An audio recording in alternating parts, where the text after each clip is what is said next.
everybody, it's Becky. I wanted to give you a walkthrough of a typical lesson with All About Reading. This is the level 1 book that we have, but their reading program follows pretty much the same format. You're going to have your box of cards, which have your phonogram cards and your word cards. And the nice thing about this program, which is one of the reasons why I chose this, is because it tells you every single thing you're going to need, what you need to review, and really what to do step by step. Now, of course, you can go off if you want and kind of do your own thing and do it in your own order. But I like how it's set up, so I know what I need. It doesn't take long at all to get a lesson set up. So like for this example, which is lesson 20, it tells us what letter, sound, in this case it's the consonant team of CH. It tells me which phonogram card that I need, which is right here. And it will tell me which word cards for the day that I need. So I need 91 through 94, so I have those.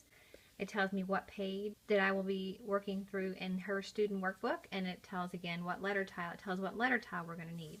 It also will tell us with the free app that we're going to listen to the sound for CH. And it says briefly here the different sounds that CH makes, but it talks about how we're only going to be focusing on the ch sound for CH. It also reminds you to review any of the cards that from previous lessons that were in your phonogram review section for phonogram cards and for word cards. So if you have any of those cards you need to review from previous lessons, it reminds you to do those as well. And then starting to make some words with the tiles that your child will do, you'll tell them to make chop, and then it shows you how to sound it out. It goes on to rich and chin, and so it gives some word suggestions that they use their letter tiles for on the board, and chop. And then this just shows you the 4 word cards you're going to be using today. So you'll do those with your child. And whenever it's the first day of a new lesson, I always put those in the review box, even if she gets them right, just to make sure we get some extra practice in the next day. And then it shows you what activity you're going to do in the student workbooks. So just to give you an idea of one of the fun activities that they do in the student workbook is this little mouse. And so what she was supposed to do was color him, which she did. And then there was a big piece of cheese I cut into all these little pieces. And so you play a game where the mouse is hungry and he wants to eat this cheese. And so you take turns having him turn over a piece of cheese so that she can read. And some of them are the new blend like CH, and some of them are previous ones that we did like SH. So it's a little bit of a mixed review, which is nice. And so she had all these little pieces that she was supposed to turn over, much and such, just to give her some extra practice and make it fun. And these are the kind of things that you can keep throughout the lesson, so you can go back and review. And she really likes the little games that they have, and sometimes it's a flip book that they have for them to complete, but there's always an activity in the student workbook that correlates with the lesson that you're working on. The next thing you can come to expect every lesson is a practice fluency sheet. So for lesson 20, there's quite a few. It's got the new words at the top, and then the mixed review is just kind of a mixture of all the different things that she's done before. So you've got the TH sound, the SH sound, it's mixing in the CH sound, and then just some regular consonant, vowel, consonant words. And on the back, it'll start with sentences, so they read a little piece of the sentence, another piece of the sentence, and then the whole thing. And some of them are quite lengthy. We break it up usually. We'll do a little bit in the first part of the day, and maybe some more before bed, or maybe split it between 2 days, and that's okay. I mean, it's just really just to make sure that she gets the review that she needs. But those fluency sheets are nice. And if you decide to make a spelling test or something, you'll have these to reference. I also made a little game that we play, and I found the idea online. I thought it was really cute. So I made basically our own little whack-a-mole mat. And so when I choose to give her words like a spelling test, I will say like chop if I want. And instead of writing it down, sometimes I'll say, well, get your mallet and you're going to spell the word chop. And so she has her little pool noodle mallet, and so she'll hammer C-H-O-P. And so it's a fun way for her to still do her spelling and get practice, and to make the fluency sheet words more fun. So that's something else that's an option. Any kind of thing you can do to think of a game to make the fluency sheets a little bit more fun if you're finding it a little hard to get through so many pages of words.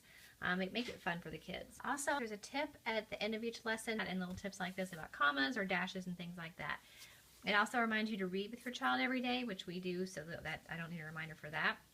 And then they have a progress chart that they put a sticker on every time they finish a lesson, and so she really likes doing that, and that reminds you to put your star on there. There's also a story that goes along with the different lessons, and so for lesson 21, even though it's a new lesson, it's still a story in this book which is one reason why I like the deluxe kit, because you get the readers that go along with the All About Reading program. You can purchase the program without these readers, but I really wanted these because I think it gives her a good way to get some extra practice in. So it tells you to read Get the Moth Meg, and so that will be a story that will have the new blend or the new letter sound mixed in with some previous words and sounds they've already done.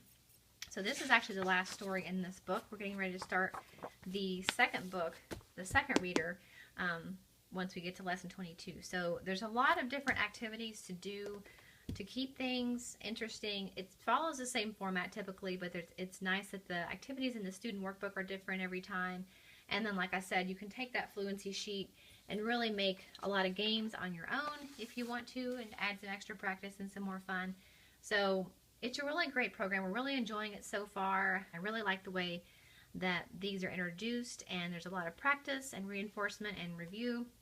The games are really fun. Like, here's an example of a game from a couple lessons ago. It's kind of the same concept as the cheese, but it was the eggs, and so we got her little tongs out, and she was supposed to flip the eggs and read the word on the back. It was then and thin and path, so it was a TH sound lesson we were working on. This.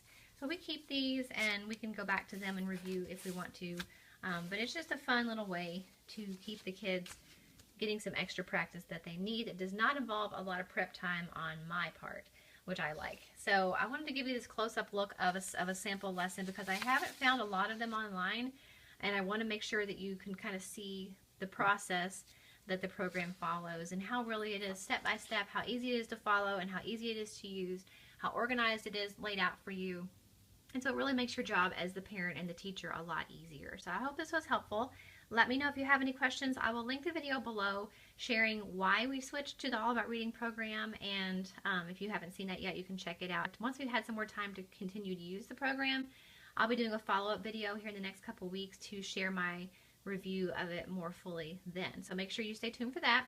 Thanks for watching, and I'll see you in the next video. Bye.